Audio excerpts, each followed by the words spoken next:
Today we're going to be installing the Puig Racing Windscreen.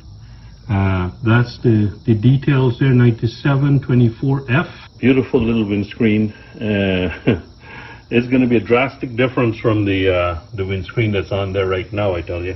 I probably use that as a touring windscreen.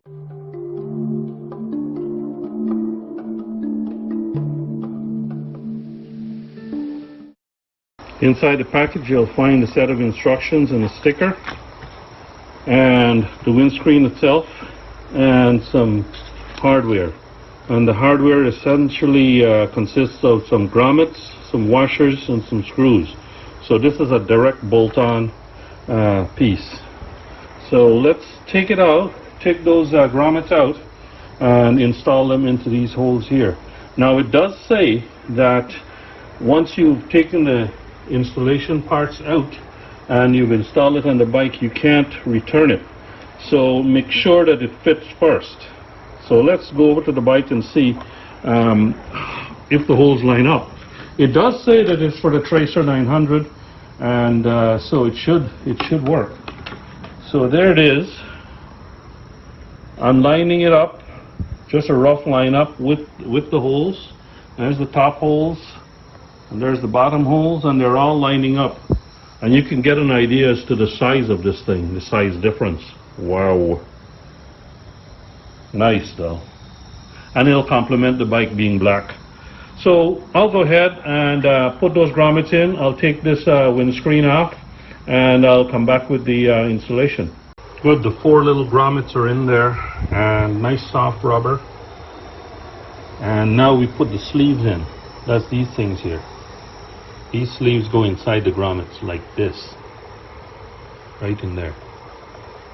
Okay, they call them something else in the parts list. They call them bush with flange. So I'm going to go put those in, and when those are in, then we can just install the screws and cap the screws off with these little finishing caps. 4mm hex bit removes these screws on the stock windscreen.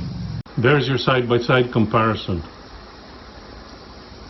Summer screen, winter and touring screen.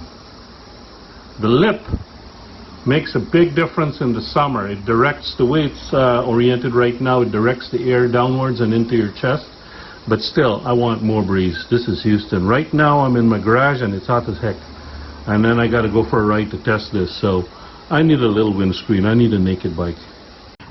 Now when you're mounting windscreens, you want to catch one of the bolts, then maybe this one afterwards, and make sure that you get those both lined up. You might have to bend the windscreen a little bit because of the curvature of the attachment points. They mightn't line up perfectly initially, so you stretch them a little bit and then you put in the bolts. I've got these 3 screws in loose, and I've got this 4th one here going in right now, and I can tell you this Puig windscreen here fits perfectly. I didn't have to bend it or anything like that, so it fits like a glove. So here we go now, and now I'm going to start tightening. It doesn't require too much tightening. It doesn't, obviously it doesn't come with a torque spec, but as you can see, you might be able to see there, it's flattening that little grommet there a little bit. So I think that you want to make sure that it's a little snug, but not overly tight. Whether they come loose, I don't know. If you feel warranted, you might want to put some thread locker on it. You just want to put some finger tight pressure on it. Go all around, check them all, that they all have the same amount of torque. The originals didn't have too much torque on them to come off, so anyway, that's it done. How's that look? Pretty cool or what? Let's see the view from the cockpit. I like to come on the left side of the bike. That's what it looks like from behind. I expect that's going to flow a lot more air than before. Excellent. Very nice quality windscreen. And the dark smoke to me, they come with a black as well, but the dark smoke I think is better. It looks nicer. You can see through it a little bit better. With the black, it's totally opaque. I did put the caps on, the end caps on. It does, of course, make it look a little bit more finished, but not entirely necessary.